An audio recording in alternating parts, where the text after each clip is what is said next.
দেখেন, আমি 91 সনে যখন সংসদ সদস্য হয়ে নির্বাচিত হয়ে আসছিলাম, তখন আমি সবচেয়ে বড় একটা প্রতিবাদ করেছিলাম যে আমাদেরকে যদি সরকার গঠন করতে হয়, তাহলে আমরা কেন মুক্তিযুদ্ধের পক্ষের লোকদের সরকার গঠন করতে পারবো না।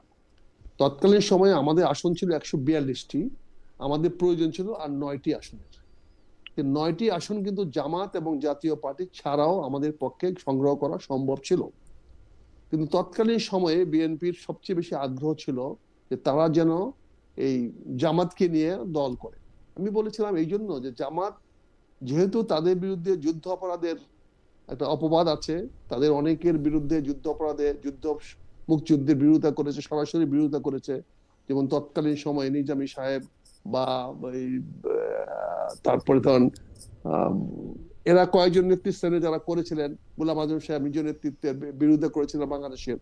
তখন আমি বলেছিলাম যে এদের বিরুদ্ধে, এদেরকে সাথে নিয়ে আমাদের রাজনীতিতে করাটা ঠিক হবে না, যেহেতু বিএনপি জিয়ার দল, শহীদ জিয়ার দল, শহীদ জিয়া একজন মুক্তিযুদ্ধের ঘোষক, কাজে এখানে এটা করা ঠিক হবে না। এটা শুধু তৎকালীন আমার বক্তব্য। তারপরে অনেক পানি গড়িয়ে গেছে, অনেক ঘাত প্রতিঘাত হয়েছে। আমরা পরবর্তী দেখেছি দেশমাতা খালেদা জিয়া রাজনীতি থেকে সরে গেছেন, সেখানে ওনার পুত্র জনাব তারেক রহমান সাহেব ক্ষমতায় আসছেন। সেখানে এসে দেখলাম যে আমরা আসলে, আমি এই পর্যন্ত 5বার দল থেকে বহিষ্কৃত হয়েছি, 5বারই আমি দলে ফিরে গেছি। কারণ আমার দলের প্রতি আনুগত্য কখনোই কম ছিল বলে আমি মনে করি নাই, এবং এখনো আমি অন্তর দিক দিয়ে দলের প্রতি আনুগত্য, দেশমাতা খালেদা জিয়ার প্রতি অনুগত, আমি শহীদ রাষ্ট্রপতি জিয়া রহমানের প্রতি অনুগত, তারাই আমার নেতা। কিন্তু দেখা গেল গত প্রায় 4 বছর ধরে, 3 থেকে 4 বছর ধরে আমি বহিষ্কৃত, 22 সন থেকে আমি বহিষ্কৃত। কারণ আমার অপরাধ ছিল, আমি বলেছিলাম দলের নেতাদেরকে যে তোমরা যে আন্দোলনে যাচ্ছ না, এই যে ডেলি ডেলি পায়জামে পাঞ্জাবি বদলায় বদলায় খালি মিডিয়ার সামনে এসে কথা বলো, যে তোমাদের তো রাজপথে আমরা দেখি না, রাজপথে না থাকলে তো একদিন তো তোমাদের উপরে জনগণ চড়াও হবে। সেখানে আমি কর্কশ ভাষায় বলেছিলাম যে মানুষ জুতা পেটা করবে। এই বিষয়টি তারেক রহমানের সামনে গিয়ে তুলে ধরা হলো, আমি নাকি তারেক রহমান সাহেবকে বলছি জুতা পেটা করবে। তারেক রহমান সাহেব একবার ভেবে দেখলেন না যে লন্ডন থেকে তো উনি আন্দোলনে অংশগ্রহণ করা সম্ভব না। সম্ভব না যে সমস্ত নেতারা ঢাকা শহরে রাজনীতি করার কথা। আমরা তো দেখেছি কোন নেতাই মঞ্চে 5 থেকে 7 মিনিট আগে মঞ্চে যেতেন, তারপর বক্তৃতা দিয়ে মঞ্চ থেকে নেমে চলে আসতেন। এই জিনিসটা তারেক রহমান সাহেব জানতেন না। জানতেন না বলে উনি মনে করতেন যে আমাদের বিএনপির নেতারা, বিশাল বিশাল নেতারা, কে কত মামলা খাচ্ছে, সে যত মামলা খাচ্ছে তত বড় নেতা। এখন জেল খাটা নেতা না, এখন নেতাদের হলো কে কত মামলা কেটেছে, কত কার নামে কত মামলা আছে। তৎকালীন সময় বলেছিলাম। তারপরে আমাকে আবার 5মবারের মতো বহিষ্কার করা হলো। সেই বহিষ্কার আজকে প্রায়, ম্যাডাম যত বহিষ্কার করছে 2-3 মাস 5 মাস পরে আমার বয়সকে আবার মানে প্রত্যাহার করে নিয়েছে। আমাকে ডাকছে, বলছে বলো এগুলা কেন করলা। আমি বলছি, বলাবো ঠিক আছে যাও দল করো গে, কাজ করো গে, বাস ম্যাটার ফিনিশড। বলছি হয়তো কোনো কারণে 3 মাস 6 মাস, 5 মাস 6 মাসের বেশি হয় নাই, কোনো কারণে আমার বহিষ্কার হয়েছে। কিন্তু এই বছর তারেক রহমান সাহেব 3 বছর ধরে আমাকে ঝুলায় রাখছে। শুধু ঝুলায় রাখেন না, উনি এত বেশি ভিন্ডিকটিভ হয়েছেন যে আমার সামনে দলের কোনো নেতা কথা বললেও তিনি তাকে বহিষ্কার করে দেন। আমার স্কুলের মাঠে নাসির বলে একটি ছেলে, জি, অত্যন্ত উদীয়মান জি, ছেলে। রঞ্জন ভাই একটু যদি সংক্ষেপে বলতেন, মানে আমাদের আমি আরো বলছি অনেক প্রশ্ন সঙ্গে, ছিল, মানে জি বেশি আমি সংক্ষেপে এই যে জি বলছি, নাহলে জি পটভূমিকাটা আপনি জি বুঝবেন। জি সে নাসির ছেলেটা ঢাকা ইউনিভার্সিটির তুখুর ছাত্র নেতা। হুম সে আমার স্কুলে মাঠে এসে কেন খেলা উদ্বোধন করলো, সে তাকে বহিষ্কার করে দেওয়া হলো। হুম আমি অত্যন্ত আঘাত পেয়েছি। হুম যাই হোক, তারপরে এই পট পরিবর্তন হয়েছে। এই পট পরিবর্তনের পরে আমার এলাকার মানুষ অনেক আবদার করেছে, মিটিং করেছে, জনসভা করে বলেছে বহিষ্কার উদ্দেশ্য করার জন্য, কিন্তু সে বহিষ্কার উনি প্রত্যাহার করে নেন নাই। হুম এমনকি এইবার যে নমিনেশন দিয়েছেন সেখানেও আমাদেরকে কোনো জিজ্ঞাসাবাদ করেন নাই। আমি হুম নির্বাচন করব না আগেই ঘোষণা দিয়ে দিচ্ছি। আমি 2024 সনে আমি আগস্ট আন্দোলনের পরেই ঘোষণা দিয়েছি আমি আর নির্বাচন করব না, হুম এবং তারপরে বারবার বলে আসছি। কিন্তু উনি আমাদের কোন রকম গুরুত্ব দেন না। এমনকি আমরা ভোট কাকে দিব সে প্রার্থী পর্যন্ত যোগাযোগ করে না। আমি যেখানে পরিষ্কার বলে দিয়েছি আমি নির্বাচন করব না, সেখানে প্রার্থী পর্যন্ত আমার সঙ্গে যোগাযোগ করে না, কারণ তাকে বহিষ্কার করে দিতে পারে, বিএনপির নেতা কর্মীরা বহিষ্কার হতে পারে। এরকম একটা ভিন্ডিকটিভ নেতা যদি হয়, এভাবে তো রাজনীতি হবে না। এই যে তিনি 30 তারিখে দেশমাতা খালেদা জিয়া মারা গেছেন, এমন কি প্রয়োজন ছিল যে 3 দিন ওই দিনই 3জন নেতাকে বহিষ্কার করতে হবে? উনি কি বহিষ্কারের নেতা? এটা কোন না মানে রাজনীতির ভাই? মানে কিছু হলে বহিষ্কার করে দেবেন, না মানে বেশি হলে আপনি শোকজ করেন, মে- বিচার করেন, মে- একটা বিচার দেখেন, মে- বলেন। হ্যাঁ, জি মেজর রঞ্জন, আমরা মানে আপনার ব্যাপারটা একটু বুঝতে চাইতেছিলাম যে মানে যেহেতু আপনি দল থেকে বহিষ্কার হয়েছেন, সেহেতু আপনার যেহেতু জামাতে ইসলামী আপনার আদর্শের বিপক্ষে থাকলেও আপনার এখন জামাতে ইসলামীতে যাইতে বাধা নাই, কারণ আপনি নেতাকে একটা শিক্ষা দিতে চাচ্ছেন, তাই তো? নেতাকে শিক্ষা দেওয়ার ব্যাপার না, কোন অবস্থাতে না, নেতাকে শিক্ষা দেওয়ার জন্য না। এখানে যেহেতু আমার কোনো অবস্থান নাই, হুম আমি দল করি না, দলে আমার কোনো পদ নাই, হুম সদস্য নাই, এবং দল করতেও পারছি না, এমনকি আগামী নির্বাচনে কাকে ভোট দেবো সেটা করতে পারছি না। হুম। তার মধ্যে আবার তারেক রহমান সাহেব একটা বক্তব্য দিলেন, যে উনি বললেন যে না ওই যে একটা একটা যে- একটা একটা যে- একটা একটা শব্দ আছে না, রিটায়ারমেন্ট। তার মানে retirement। আপনাকে আপনাকে আপনাকে রাজনীতি করতেই হবে কেন, মানে মানে এটার কি কোনো ম্যাডাম একটা ম্যাডাম ম্যাডাম রিটায়ার করলেন না কেন? না না, সেইটা তো দলের সাথে তার এতখানি রিটায়ারমেন্ট এতখানি পার্থক্য হয় না, দলের সাথে না না এতখানি পার্থক্য না না, কোথায়? রাজনীতি রিটায়ারমেন্ট করা, রাজনীতি রিটায়ারমেন্ট করতে কোনো জিনিস তো নাই। রাজনীতি মানুষ আমূর্তি করে, আমাকে কেন রিটায়ারমেন্ট করতে হবে? আমার চেয়ে বড় বড় বয়সের আপনি লোকেরা কি বিএনপিতে নাই? আপনি ৩৫ বছর যে কথা বললেন, সেই কথার বিপক্ষে এমনকি আমরা দেখেছি যে একটা ওয়াজের অনুষ্ঠানে আপনি দাঁড়িয়ে যে কথাগুলি আপনি বলেছেন, আপনার কি এখন নিজের কথাগুলি নিজের গায়ের উপর লাগছে কিনা, সেই অর্থে আমি বলতেছিলাম যে আপনার যখন সে ওয়াজে মিলতেছে আমি না। কি বলেছি? ওয়াজে আমি না কি না, বলেছি? ওয়াজে না, বলেছি আপনি আপনি ওয়াজের কথা আপনি, আমি বলতেছি যে ওয়াজের ওখানেও আপনার বিরুদ্ধে এক ধরনের প্রতিবাদ হয়েছে, সেইখানেও আপনি এক ধরনের কথা না বলছেন। না, সেই ওয়াদের প্রতিবাদ যারা করেছে তাদের বিরুদ্ধে তো আমরা বলেছি, যারা মিথ্যা ওয়াজ করে, যারা ভুল কোরআন শরীফ বলে, তারা তো জামাত না, তাদের বিরুদ্ধে আমি বলেছি। আর জামাতের বিরুদ্ধে যখন আপনি বলছেন অসংখ্যবার, আপনি, আমি নিজে দেখেছি যে অনুষ্ঠানে মানে রঞ্জন ভাই, আমরা তো আসলে আপনাকে একজন বিশিষ্ট মুক্তিযোদ্ধা এবং আপনি খুব সুন্দর বলেন, কিন্তু কিন্তু আপনি যেই জামায়াত বা জামায়াতের সম্ভাবনা নিয়ে যে আসতো, তার বিরুদ্ধেও আপনি খুব রাগ হয়ে যেতেন, বকাঝকা করতেন, ধমক দিতেন। অবশ্যই করতাম, আপনার সামনে আপনার অনুষ্ঠানেই করেছি, জি করেছেন। আপনার অনুষ্ঠানে জি আপনার একটা জি অনুষ্ঠানেও করেছি। জি, আমি আমি আমি তারা অনেক সময়, তারা কিন্তু সেই জায়গা তারা থেকে কেন এখন, হ্যাঁ, তারা কেন এখন আমাকে বকাঝকা করে বলেন?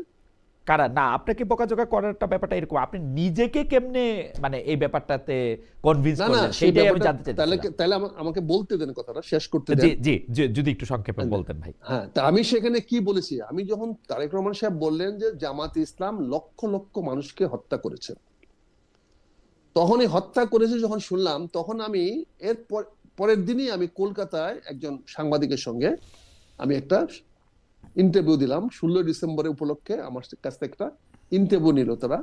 ওখানে আরেকজন ব্রিগেডিয়ার সাহেবকে ইন্টারভিউ নিল। সেখানে আমরা জানতে পারলাম, উনি বলল যে তৎকালীন জামাত ইসলামী একটা ছোট্ট দল ছিল, তারা কোনো রাজাকার আলবদরে ছিল না, আল সামচ ছিল না। ব্রিগেডিয়ার সাহেবের বক্তব্য, এটা পিকে গাঙ্গুলি এক ব্রিগেডিয়ার সাহেব বললেন। এবং তারা বলে 29,000 রাজাকার আলবদর আল সামস তাদেরকে সারেন্ডার করেছে, যে 94,000 ভারতীয় পাকিস্তানি বাহিনী সারেন্ডার করেছিল, তার মধ্যে 29,000 ছিল রাজাকার আলবদর আলসাম। তাদের মধ্যে জামাতের কোনো লোক ছিল না, তারা সারেন্ডার করে নাই, তারা এখানে ছিল। অর্থাৎ তারা বলতে সার্টিফাই করেছে যুদ্ধাপরাধের সঙ্গে তারা জড়িত না। তাহলে আমরা যে ইতিহাসে জেনে আসতেছিলাম, সেই ইতিহাসটা আমরা পাকিস্তানের বিরুদ্ধে যুদ্ধ করেছি, আমাদের জামাতের বিরুদ্ধে যুদ্ধ করে নাই। ওকে, আমরা যে ইতিহাস জেনে আসছিলাম, আমি সেটা প্রতিবাদ করেছি। ওকে, সেটা প্রতিবাদ করার পরে জামাত প্রতিবাদ করার পরে আমি জামাতের সঙ্গে যোগাযোগ করি নাই। জামাত দেখা হইলো, কথা হইলো 21শে নভেম্বর আমাদের এই আর্ম ফোর্সের ডেতে জামাতের আমিরের সঙ্গে আমার প্রথম দেখা হলো, কথা বললাম। উনাকে বাই দ্য ওয়ে বললাম যে এই সমস্ত জিনিসগুলো হচ্ছে, আপনারা প্রতিবাদ করেন না কেন? উনি আমাকে 4 দাওয়াত দিলেন। সে 4 দাওয়াত হইতে হইতে এটা আসার ধরলো 12ই ডিসেম্বর। ওকে, 12 ডিসেম্বর বিকালবেলা আমার 4 দাওয়াত ছিল, যেতে পারি নাই, কারণ সেদিন হাদি মারা গেল। হাদি মারা যাওয়ার জন্য অনুষ্ঠানটা পোস্টপোন হলো। 13 তারিখে তিনি আমাকে আবার দাওয়াত দিলেন। 13 তারিখ সকালে 9টার সময় গেলাম। 12 তারিখে মনে হয় না, 12 তারিখে মনে হয় না হাদি মারা গেছে, হাদি গুলিটা খাইছিল সে সময়, হাদি মানে মৃত্যুটা পরে। আচ্ছা ঠিক আছে, ওকে ওকে, ব্যাকরণটা সঠিক হলো। জি জি, ঠিক আছে। হ্যাঁ, হাদিকে গুলি করা হয়েছিল, সেই হাদি গুলি করার কারণে সেই অনুষ্ঠানটা আমরা যেতে পারি নাই। পরের দিন 13 তারিখে সকাল 9টায় উনি আমাকে আবার 4 দাওয়াত দিলেন, আমি গেলাম। সেখানে কথা বলার পরে উনি আমাকে বললেন যে তাহলে কি আপনি প্রতিবাদ করেন? আমি বললাম আমি প্রতিবাদ করব কি করে, আমি তো আপনাদের কেউ না, তাই আপনি কি দলে যোগদান করতে চান? তাই আমি বললাম আপনার দলে তো রোপণ না হলে যোগদান করা যায় না। উনি বললেন না, সহযোগী যোগদান করা যায়। তাই আমি বললাম আমি যদি আপনি নেন, আমি তো রাজি আছি, আমি যোগদান করতে রাজি আছি। তাই আমরা যোগদান করলাম। যোগদান করার পরে গঠনতন্ত্রে দেখলাম জামাত বাংলাদেশের স্বাধীনতা বিশ্বাস করে। ওকে, জামাত বলছে বাংলাদেশ একটি মহান মুক্তিযুদ্ধের মাধ্যমে স্বাধীন হয়েছে এবং জাতি রাষ্ট্র হিসাবে প্রতিষ্ঠিত হয়েছে। সেই জাতি রাষ্ট্র হিসাবে করেছে বলে তারা এই দেশের স্বাধীনতা সার্বভৌমত্বে বিশ্বাস করে। তাহলে বাংলাদেশে যে বর্তমান প্রজন্ম, জামাতের যে বর্তমান প্রজন্ম, বর্তমান আমির সাহেবের বয়স মাত্র 59 বছর, অর্থাৎ উনার বয়সও 13 বছর 14 বছর বয়স ছিল 71 যুদ্ধের সময়। কিন্তু যুদ্ধাপরাধী না, 67 বছর 66 বছর যুদ্ধাপরাধী না। হ্যাঁ 13 এবং এই যে আজকে যে জামাতের লক্ষ লক্ষ নেতা কর্মী গঠিত হয়েছে, তাদের বয়স বাংলাদেশ স্বাধীন হওয়ার পরে হয়েছে, 55 বছর হচ্ছে। না, আমার মনে যে রঞ্জন ভাই, আপনার কেন আপনি মনে হইলো আপনি জামায়াতকে মনে করেন যে বাংলাদেশ স্বাধীনতায় বিশ্বাস করে, বা আপনি গঠনতন্ত্রে দেখেছেন জামায়াতের অবস্থানও আপনি এটা পরিষ্কার করেছেন, আপনাকে ধন্যবাদ। আমরা একটু মাওলানা মঞ্জুরুল ইসলাম আফেন্দির কাছে যাই, তারপর আবার আপনার কাছে আসবো। যারা মাওলানা মঞ্জুরুল ইসলাম আফেন্দি, জামায়াতে ইসলামী, ইসলামী শাসনতন্ত্র আন্দোলন, খেলাফত মজলিস 24 আগস্ট থেকে যেটা চেষ্টা করছিল, ইসলামপন্থী সব দল মিলে একই ছাতার নিচে এসে রাজনীতির একটা বড় শক্তি হিসাবে আবির্ভূত হওয়া, ইসলামপন্থী সব ভোট এক বাক্সে নিয়ে আসা। অনেকেই বলে থাকেন যে আপনাদের পুরো রাজনীতিটাই, আপনার নামটাও নিছেন অনেকটা জামায়াতে ইসলামের মতো, জমিয়তে উলামায়ে ইসলাম, সেইটাতে আপনারাই আসলে এই জোটটা হওয়ার ক্ষেত্রে বড় বাধা। এই যে ইসলামপন্থিতার যে আদর্শের কথা বলা হইতেছে, সেই আদর্শের চেয়েও বিএনপির জোটে আপনারা কোন আদর্শের টানে আসলে আসলেন, মানে কেমনে আপনারা কাছাকাছি হলেন, সেটা যদি আমাদেরকে একটু বলতেন মাওলানা মঞ্জুরুল ইসলাম আফেন্দি। ধন্যবাদ আপনাকে, আপনার মাধ্যমে আপনার এই চ্যানেলের সমস্ত সম্মানিত দর্শক শ্রোতাকে আমি ধন্যবাদ জানাচ্ছি, অভিনন্দন জানাচ্ছি। আমি আসলে এই মুহূর্তে আছি উত্তর জনপদের নীলফামারীর ডোমার ডিমলায়, নির্বাচনী কাজে ব্যস্ত আছি বটে। এই ফাঁকে প্রথমবারের মতো আপনার পক্ষ থেকে যখন আমন্ত্রণ বা প্রস্তাব আসলো, এটাকে এড়িয়ে যাওয়ার কোনো সুযোগ ছিল না, এড়িয়ে যাওয়াটা জি সমীচীন হবে না। এই কারণে একটু আপনাদের সঙ্গে যুক্ত থাকবার আগ্রহ নিয়ে মূলত এসেছি। আপনি যে প্রশ্নটি আমাকে সর্বপ্রথম করলেন, অনেক লম্বা করে উত্তর দিলে তো অনেক সময় গড়াবে, অনেকের ধৈর্যচ্যুতি ঘটতে পারে। সংক্ষেপে যদি আমি বলি, তাহলে জমিয়তে উলামা ইসলাম বাংলাদেশ, জামাত বাংলাদেশ, জামাতি ইসলামের মতো একই রকম নাম, এই জায়গাটাতে আমি বিনয়ের সঙ্গে দ্বিমত পোষণ করছি। জমিয়তে উলামা ইসলাম বাংলাদেশ ভিন্ন একটি রাজনৈতিক দল, বাংলাদেশ জামাত ইসলামী ভিন্ন আরেকটি রাজনৈতিক দল। জমিয়তে উলামা ইসলাম বাংলাদেশ একটি ঐতিহ্যবাহী ঐতিহাসিক দল, যেটির বয়স এখন 106 বছর। এই উপমহাদেশকে ব্রিটিশ সাম্রাজ্যবাদের বিষাক্ত থাবা থেকে, দীর্ঘমেয়াদী তাদের দুঃশাসন থেকে মুক্ত করবার পিছনে এই দলের অবদান অনস্বীকার্য। নিশ্চয়ই আপনি আমার সঙ্গে এই জায়গাটাতে একমত হবেন। তো এই জমিয়তে উলামা ইসলাম বাংলাদেশ স্বাধীনতা পরবর্তী বাংলাদেশে রাজনীতি করছে তাদের স্বকীয়তা বজায় রেখে, কখনো তারা তাদের স্বকীয়তাকে বিসর্জন দেয়নি। আমরা এই জায়গাটাকে শক্ত করে আঁকড়ে ধরে থাকবার চেষ্টা করেছি। 5 আগস্ট পরবর্তী বাংলাদেশে যখন এক বাক্স ফর্মুলা সামনে আসলো, যারা এই ফর্মুলা সামনে এনেছেন আমরা তাদেরকে সাধুবাদ জানিয়েছি, তাদেরকে তাদের প্রস্তাবকে স্বাগত জানিয়েছি, এবং যারা এইরকম দৃষ্টিভঙ্গি লালন করেন, ধারণ করেন কিংবা পোষণ করেন, আমরা তাদের এই দৃষ্টিভঙ্গিকে যথেষ্ট সম্মান এবং সমীহ করেছি। আমরা নিজেরাও চেয়েছি যে ইসলামিক ঘরানার দলগুলো যদি আমরা এক জায়গায় একীভূত হতে পারি এবং একত্রিত হয়ে যদি এই নির্বাচনটা লড়তে পারি, তাহলে আমরা একটা অবস্থান তৈরি করতে পারব। আমাদের একটা জায়গায় পরিষ্কার করে বলতে হয় যে মৌলিকত্বের প্রশ্নে আমরা খুব শক্ত, অর্থাৎ আকীদা কেন্দ্রিক, মানে মতাদর্শ আদর্শ কেন্দ্রিক আমাদের মধ্যে যে দূরত্ব, এই জায়গাটাতে আমরা বড় শক্ত। এই জায়গায় ছাড় দিয়ে আমরা যদি বাংলাদেশ জামাত ইসলামের সঙ্গে একীভূত হয়ে যাই, তাহলে জমিয়তে উলামা ইসলাম বাংলাদেশের মতো একটি ঐতিহ্যবাহী পুরনো সর্বপ্রাচীন আমার একটু প্রশ্ন ছিল মাওলানা আফেদি, আমার একটা প্রশ্ন ছিল যে আপনি যে মৌলিক বিষয়ের কথা বলছেন, যে আকীদার কথা বলছেন, আকীদা শব্দটা তো আসলে ইন্ট্রোডিউস করা হয়েছে বিশ্বাস, অনেক, মতাদর্শ। মানে অনেক পরে ইন্ট্রোডিউস করা হয়েছে। আকীদা তো আসলে এত আগের কথা না। তো সেই আকীদা আমি ধরে নিলাম ঈমান ছাড়া আপনি ঈমান না করে আপনি আকীদা শব্দই ব্যবহার করতে পছন্দ করতেছেন, ঠিক আছে। তো সেই ক্ষেত্রে মানে আকীদাগত ক্ষেত্রে আপনি জামায়াতে ইসলামীর থেকে নিকটবর্তী আমি বিএনপিকে বলছি মনে করতেছেন? আমি বলছি জি আমি জি আসছি সেই জি জায়গাটাতে। জি জি জি ভাই। ধন্যবাদ আপনাকে। আমরা ইমানের জায়গাটাকে, ইমানি বিশ্বাসের জায়গাটাকে আমরা এলমে ওহির শিক্ষা ব্যবস্থাকে সমুন্নত রাখবার এই বিষয়টাকে আমরা যথেষ্ট গুরুত্ব দেই। আমরা যদি আমাদের জায়গা থেকে তাদের সঙ্গে এক জায়গায় একত্রিত হই, তাহলে আমরা মনে করি যে এই একটা মানে একটা পার্থক্য, যেটা মওদুদী সাহেব, আবুল আলা মওদুদী সাহেবের যে মতাদর্শ, তার যে কনসেপ্ট, তার যে দৃষ্টিভঙ্গি, তার যে লেখালেখি, বিভিন্ন জায়গায় আপত্তিকর বিতর্কিত বিষয়ের অবতারণা, এই জায়গাগুলোকে মেনে নেওয়া বোঝায়, সেটা কখনোই আমাদের দ্বারা হওয়া সমীচীন নয়। যার কারণে আমরা ওই জায়গাটাতে ওই স্রোত ধারায় যুক্ত না হয়ে আমরা মনে করেছি যে বাংলাদেশ জাতীয়তাবাদী দলের বিএনপির সঙ্গে যদি আমাদের একটা নির্বাচনী সমঝোতা হয়, এটা আমরা মনে করি আমাদের জন্য অধিকতর নিরাপদ। আর সেটা তো আসন সমঝোতা নয়, শুধু আসন বা নির্বাচনে লড়বার জন্য নয়, শুধু এমপি হওয়ার জন্য নয়, সেখানে আমরাও তাদেরকে কিছু প্রস্তাবনা দিয়েছি। বাংলাদেশ জাতীয়তাবাদী দল, বিএনপি, এটা তো ইসলামী দল বলি না আমরা। জামাতে ইসলামী, বাংলাদেশ জামাত ইসলামী, ইসলামের সাইনবোর্ড, ইসলামের পরিচয়, ইসলামের এই যে একটা ব্যানার ব্যবহার করে, এখানে যদি ইসলাম বিরোধী কোনো বিষয় থাকে, এবং ডেফিনেটলি আছে, এদেশের হক্কানি আলেম সমাজ সবাই এই জায়গাটাতে একমত, তো সেখানে আমরা গেলে মাওলানা আফেদি, আমি প্রশ্নটা একটু আমাদের মতো যারা সাধারণ মানুষ আছে তাদের বোঝার মতো করে করি।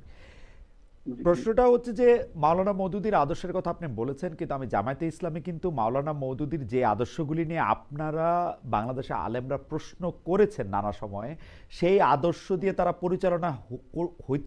পরিচালিত হচ্ছেন এরকম কিন্তু আমার মনে হচ্ছে না। গত 15 বছরে আমি এটার কোনো লক্ষণ দেখি নাই। এক, দুই হচ্ছে আপনি বলছেন যে রাজনৈতিক মানে আপনাদের দাবির কিছু প্রস্তাবনা আপনারা বিএনপিকে দিয়েছেন, এইটা মানে মানে এবং বিএনপি এটা পালন করবে বলে প্রতিশ্রুতিও দিয়েছে। কিন্তু আপনার কাছে আমার এই প্রশ্নটা সরাসরি, যে আপনি কি আসলেই মনে করেন যে মানে এই আদর্শটা বাস্তবায়নের ক্ষেত্রে বিএনপি আপনাদের বেশি কাছাকাছি জামায়াতের চেয়ে? জি, আমরা আমরা আমরা এই মুহূর্তে বর্তমান বাংলাদেশে আমরা এমনটাই মনে করছি যে ইসলাম তার স্বকীয় চেহারা নিয়ে থাকবে। ইসলামের মধ্যে কোনো বিকৃতি রূপ আসবে না। ইসলাম হযরত মুহাম্মদ রাসূলুল্লাহ সাল্লাল্লাহু আলাইহি ওয়াসাল্লাম যেভাবে মহান আল্লাহর কাছ থেকে পেয়ে মানব জাতির সামনে প্লেস করেছেন, ওই চেহারায় ইসলাম থাকবে। এর মধ্যে কোন রকম বিকৃতি যুক্ত হবে না, কোন সাইড দিয়ে, কোন অঙ্গন দিয়ে কোন রকম অপব্যাখ্যা এখানে যুক্ত হবে না। জামায়াত ইসলামের মধ্যে আপনি বিকৃতিটা কোথায়, জামায়াত ইসলামের মধ্যে মানে আমি বোঝার জন্য জামায়াত ইসলামের মধ্যে আপনি বিকৃতিটা কোথায় পেলেন? মানে এটা আমরা শুনি মওদুদিবাদ, বিকৃতি, কিন্তু মানে আপনি যদি আমার একটু ধরায় দেন যে এই জায়গাটা ইসলামের মৌলিক বিষয় থেকে জামায়াত ইসলামী আলাদা করতেছে।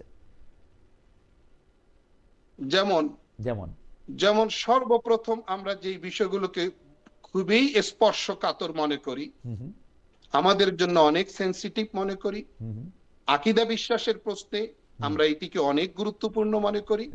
প্রথমত ইসমতে আম্বিয়া, অর্থাৎ আমাদের আকীদা বিশ্বাস, সমস্ত আলেম সমাজের সর্বসম্মত আকীদা বিশ্বাস, সমস্ত নবীগণ টপ টু বটম তারা নিষ্পাপ। নবী হওয়ার আগেও তারা নিষ্পাপ, নবী হওয়ার পরেও তারা নিষ্পাপ। কারণ আল্লাহ পবিত্র কোরআনে বলেছেন কাকে রেসালতের এই পদমর্যাদায় অধিষ্ঠিত করতে হবে সেটা আমি খুব ভালো করে জানি, আল্লাহ বলছেন। সুতরাং আল্লাহর নির্বাচন, আল্লাহর নবী সিলেকশন, রসুল নির্বাচন কখনোই ভুল হতে পারে না। এখানে তাদের মতাদর্শ, আবুল আলা মওদুদী সাহেবের বিভিন্ন জায়গায় এরকম বক্তব্য রয়েছে যে অমুক নবী, তার থেকে এই গুনাহ প্রকাশ পেয়েছে, তিনি এই পাপে জড়িয়েছেন, তিনি অপরাধে জড়িয়েছেন, তার মানে আল্লাহর নবী নির্বাচনটাই প্রকারান্তরে ভুল প্রমাণিত হয়।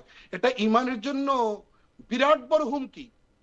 ইমান না থাকা অনেকটাই নিশ্চিত করে, এই একটা জায়গা। দ্বিতীয় সেকেন্ড পয়েন্ট, সমস্ত সাহাবীগণ সত্যের মাপকাঠি। আল্লাহ তাদেরকে ওপেন ঘোষণা দিয়েছেন, ওয়ালাকাদ আফা আনকুম, আমি তোমাদেরকে মাফ করে দিলাম। আল্লাহ তাআলা কোরআনে বলেছেন আমিও তাদের উপরে সন্তুষ্ট, তারাও আমার উপরে সন্তুষ্ট।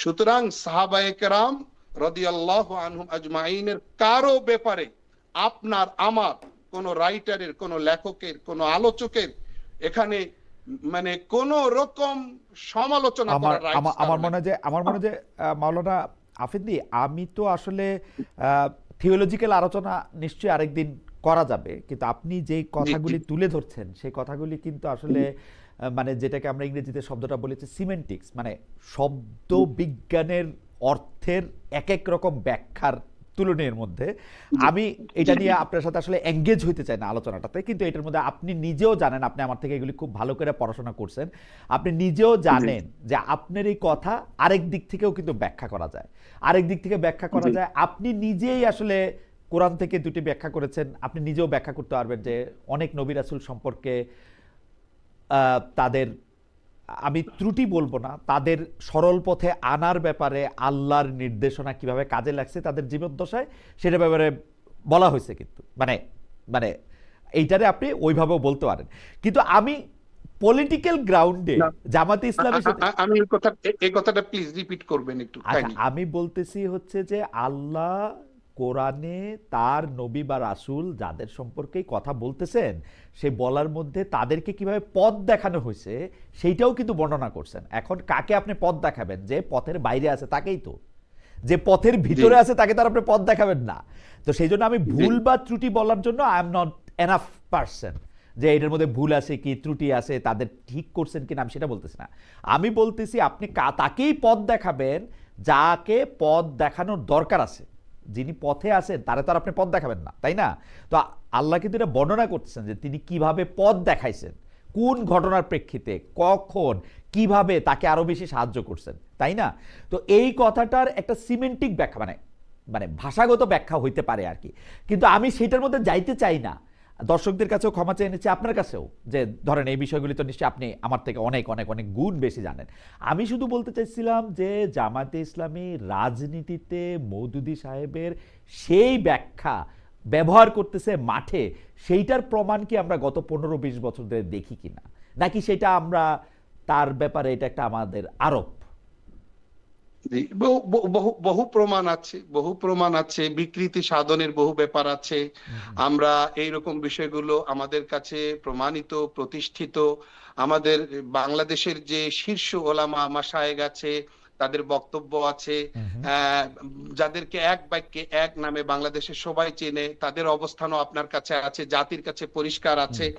তো আমি যেটা বলতে চাই যে রিসেন্টলি কেউ তাদের বলেছেন যে বাংলা ইসলাম ধর্মে পর্দা ম্যান্ডেটরি নয়, বাধ্যতামূলক নয়। তো এইরকম ব্যাখ্যা তো সামনে আনবার কোনো সুযোগ নেই। কোনো একটা ইসলামের বিধানকে শিথিল করা বা শিথিল করে উপস্থাপন করা, এটা তো কোনো রাইটস কাউকে আল্লাহ পাক দেননি, ইসলাম কাউকে দেয়নি। আমরা এই জায়গাগুলো প্লাস সাথে সাথে মহান মুক্তিযুদ্ধে তাদের অবস্থান এবং পর্দার ক্ষেত্রে মাওলানা আফেদি আমি আপনার কাছে আসবো। তো পর্দার ক্ষেত্রেও আমি একই কথা বলতে চাই যে পর্দা বলতে আমরা যেটা বুঝি সেইটা আসলে ছেলেদের জন্য মেয়েদের জন্য একই রকম ভাবে একটা প্রযোজ্য আছে কিনা, কোনটাকে আসলে পর্দা বলা হয়েছে, কোনটাকে পর্দা বলা হয়নি, পৃথিবীতে পৃথিবীতে পর্দা বলতে আসলে কটুক আসলে থাকতে হবে সেটা নিয়েও ব্যাখ্যা আছে। জামাতে ইসলামীকে আপনি এই ক্ষেত্রেও মনে করেন যে মানে বিএনপি থেকে আপনার চেয়ে দূরে অবস্থান করতেছে, তাই তো?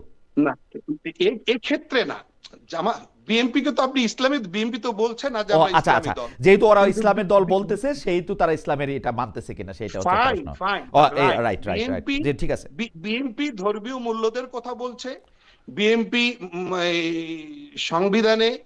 সংবিধানে আল্লাহ রসুলের নাম পুনঃস্থাপনের কথা বলছে, বিসমিল্লাহির রহমানির রহিম পুনর্বহালের কথা বলছে, কোরআন সুন্নাহ বিরোধী কোনো আইন তারা ক্ষমতায় গেলে করবে না, এই সমস্ত কথা বলছে। যার কারণে আমরা একটু আশা আর আলো দেখতে পাই। আচ্ছা ঠিক আছে, আমি আপনার কথা পরিষ্কার মাওলানা আফেদি। আমি শুধু মানে মন্তব্যটা আপনাকে শোনায় রাখি যে একজন আমাদের দর্শক আপনার উদ্দেশ্যে একটা মন্তব্য করেছেন, সেই মন্তব্যটা অনেক কিরকম: জনাব খালেদ ভাই, আফেদি সাহেবকে জিজ্ঞেস করুন 18 সালের নির্বাচনে সিলেট 5 আসনে উনাদের সভাপতি জামায়াতের কাছে ক্ষমা চেয়ে নির্বাচনে সহযোগিতা করার অনুরোধ করেছিলেন, তখন আকিদা কই ছিল? আপনি যখন আবার বলবেন তখন এটা ইচ্ছা করলে আপনি রেসপন্ড করতেও পারেন, নাও করতে পারেন। আমরা একটু জনাব আখতারুজ্জামান রঞ্জনের কাছে যাই। জনাব রঞ্জন, আপনি আপনার কাছে আমি প্রশ্ন করব হচ্ছে যে একটা কথা খুব বলা হচ্ছে, যেহেতু শুধু আপনি তো না, আমরা দেখতে পাচ্ছি যে আরেকজন মানে অনেক বড় মুক্তিযোদ্ধা, খেতাবপ্রাপ্ত মুক্তিযোদ্ধা কর্নেল অলি আহমেদ আসলে জামায়াত নেতৃত্বের যে জোট আছে সেই জোটে আপনি জয়েন করেছেন তার দল বা তার সমর্থকদের নিয়ে। আপনার কাছে কি মনে হয়, আসলে কি নির্বাচনী জোট বলে কোনো জোট হইতে পারে? মানে আদর্শের মিল ছাড়াও কি আসলে কোনোদিন জোট হওয়া সম্ভব? অনেকে বলতেছেন যে এটা আদর্শিক জোট না, এটা শুধু নির্বাচনী জোট। আপনি কি এইভাবে ব্যাপারটা দেখেন যে মানে আদর্শিক জোট হইতে পারে, মানে আদর্শের মিল হওয়া ছাড়াও নির্বাচনে জোট হতে পারে, যেটা এনসিপির উনারা খুব বেশি করে বলতেছেন যে আমরা একটা আদর্শিক জোট করছি, আদর্শিক জোট করি নাই, নির্বাচনী জোট করছি। এটা কি হইতে পারে? মানে আপনি কি মনে করেন জানাবো? আসলে খালেদ ভাই, আপনি তো রাষ্ট্রবিজ্ঞান, ধর্মতত্ত্ব সবকিছু নিয়ে বিস্তারিত আলোচনা করেন। আপনার কথাবার্তাগুলো স্পষ্ট এবং সরাসরি আপনি কথা বলেন। আপনি একটা জিনিস খেয়াল করে দেখেন, আদর্শিক হলে তো কোনো জোট হওয়ার দরকার নেই, আদর্শিক তো দল। আমি আদর্শিক বিশ্বাস করি, আমি তো একটা দল।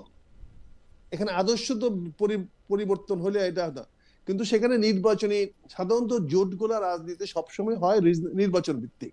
যখনই নির্বাচন আসে বা কোনো আন্দোলন আসে, কোনো ঐক্যমতের প্রশ্নে আসে, তখনই জোটগুলা হয়। কোনো একটা ইস্যুতে যারা পক্ষে তারা আসে, যারা পক্ষে না তারা অন্যদিকে যায়। আমি আলোচনাটা এখানে এইভাবে করতে চাই আপনাকে। আফেন্দি ভাই অনেকদিন ধরে ইসলামী রাজনীতি করে আসতেছেন, অনেকদিন ধরে ওনারা আসেন। আমি তো ইসলামী রাজনীতিতে মাত্র যোগদান করলাম, ইসলামী সম্বন্ধে আমার ধ্যান ধারণা অনেক বেশি এখনো হয় নাই, ওনার সঙ্গে তর্ক করার মতো যোগ্যতা আমার এখনো হয় নাই। উনি একজন আলেম মানুষ, উনি আমার চেয়ে ধর্ম ইসলাম অনেক ভালো বুঝেন, ভালো জানেন।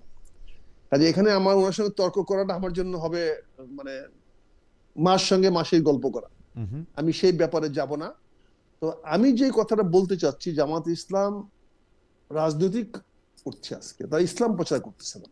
তারা সেখানে আল্লাহ সন্তুষ্টির জন্য, এই পৃথিবীতে মানুষের কল্যাণের জন্য এবং ইহকাল এবং পরকাল দুইটাকে সামনে রেখে তারা রাজনীতি করছে। তাদের যে গঠনতন্ত্র আছে, সেই গঠনতন্ত্রে তারা বলার চেষ্টা করছে আমাদের ফাইনাল ডেস্টিনি হলো পরকাল, আমাকে ওখানে যেতে হবে।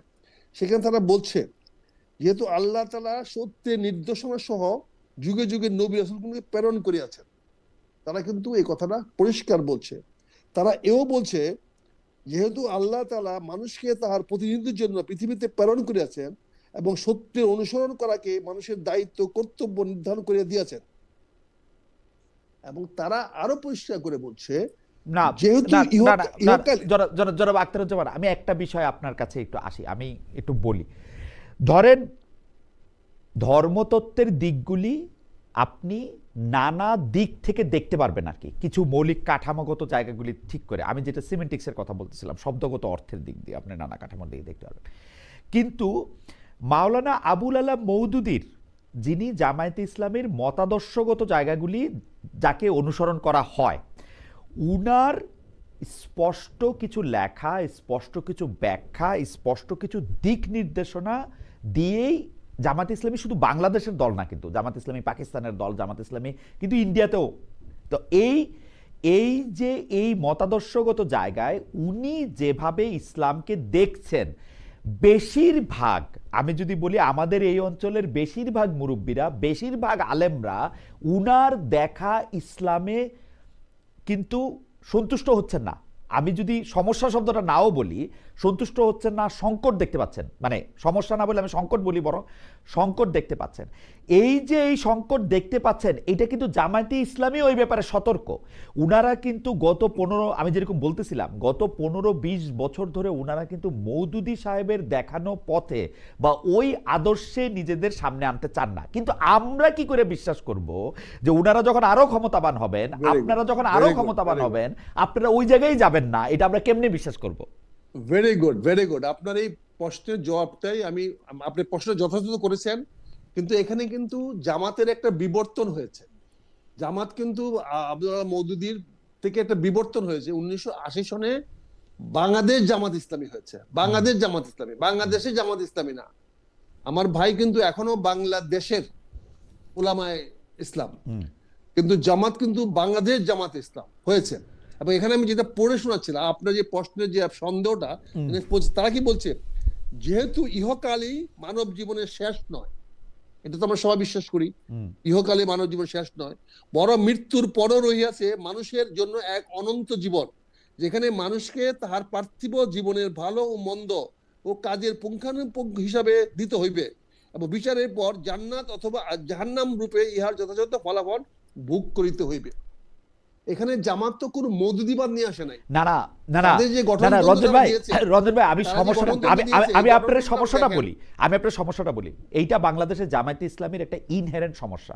ধরেন জামায়াতে ইসলামী মওদুদিবাদ থেকে বাইরে হয়ে আসছে, আমি যদি এরকম মওদুদিবাদ নাও বলতে চাই, কারণ তিনিও একজন সম্মানিত লোক, তিনি ওই জায়গা থেকে যে বাইরে আসছে, জামাত এটা প্রকাশ্যে ঘোষণা দিয়ে কখনো বলবে না, কিন্তু আমি বুঝতেছি যে ওনারা বাইরে আসছে, উনারা উনাকে ফলো করতেছে না। আমি যেহেতু এগুলি ফলো করি, আমি বুঝতেছি যে জামায়াত একইভাবে 1971, আপনি বললেন বাংলাদেশ স্বাধীনতা স্বীকার করে, জামাত একইভাবে 1971 সালের ইয়ের জন্য প্রকাশ্যে কোনোদিন ক্ষমা চাইবে না। উনাদের যে আমির, উনি আমার অনুষ্ঠানে আইসা বলবেন যে হ্যাঁ আমি 47 থেকে 24 সাল পর্যন্ত যা কিছু হয়েছে সব কিছুর জন্য ক্ষমা চাই, কিন্তু স্পেসিফিক করে বলবেন না। কিন্তু আমি যখন উনাদের নায়েবে আমির জনাব আবু তাহেরকে ইন্টারভিউ করছি আওয়ামী লীগের আমলে, উনি কিন্তু তিনি বলছেন যে আমার মুক্তিযুদ্ধের সাথে সম্পর্ক আছে, আমার মুক্তিযুদ্ধ পরিবারের মধ্যে অনেকে আছে, এগুলি বলে। প্রকাশ্যে যে একটা বলা, ক্ষমা চাওয়া এবং নিজেদের অবস্থান পরিষ্কার করা, এইটা তারা কখনো করে না।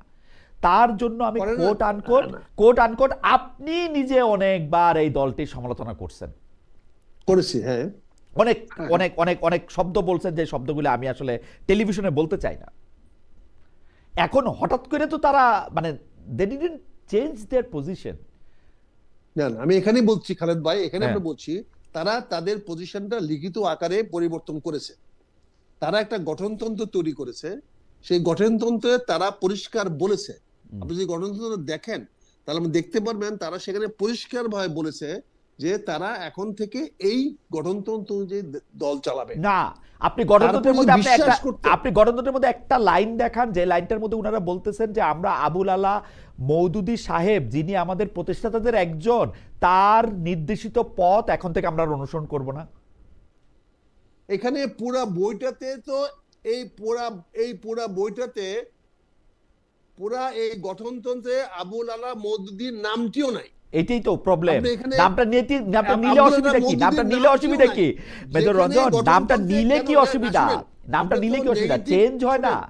আপনি যে কোনো জিনিসে নেগেটিভ জিনিসটা তো নয়, আমি আপনার চশমাটি সুন্দর এটা বলাটাই ভদ্রতা, কিন্তু আপনার চশমাটির ফ্রেমটা ভাঙ্গা এটা তো কেউ বলে না। ওকে, আমার মনে হয় তারা একটা গঠনতন্ত্র দিয়েছে, আমার মনে হয় আপনার মনে হয় যে জামাতকে দেখতে পাচ্ছেন না, দেখতে পান না, বা জামাতেরকে মনে করতেছেন যে আপনি পছন্দ করতেছেন না, সেজন্য তারা তো লিখিত কমিটমেন্ট দিয়েছে। ওকে, এবং তারা বহুবার, আমার মনে হয় যে আপনার যুক্তিটা, আমার মনে হয় যে জনাব মেজর আখতার রঞ্জন একটা শক্ত যুক্তি দিয়েছে। বলে আসছেন খালেদ ভাই, লন্ডনে বলে আসছেন যে আমি কতবার ক্ষমা চাবো, আমি তো অনেকবার ক্ষমা চেয়েছি, উনি তো গত লন্ডনে বলে আসছেন। না না ক্ষমা চাওয়া আমি কতবার ক্ষমা চাবো, এর আগেও আমরা ক্ষমা চেয়েছি, এগুলি হচ্ছে একরকম শব্দ। আবার 16 ডিসেম্বরকে জামায়াত ইসলামী কিভাবে ডিল করবে, 26শে মার্চকে কিভাবে ডিল করবে, সেটা কিন্তু আবার আরেক রকমের মানে প্র্যাকটিস। আমরা তো আসলে মুখের কথা না শুধু। তবে তবে তবে তবে তবে জনাব আখতারুজ্জামান রঞ্জন, জি এবারে 16 ডিসেম্বরে জামাত যে র্যালিটা করেছে, মুক্তিযুদ্ধের পক্ষে র্যালিটা করেছে, এত বড় র্যালি তো অন্য কেউ করে না এই বছর।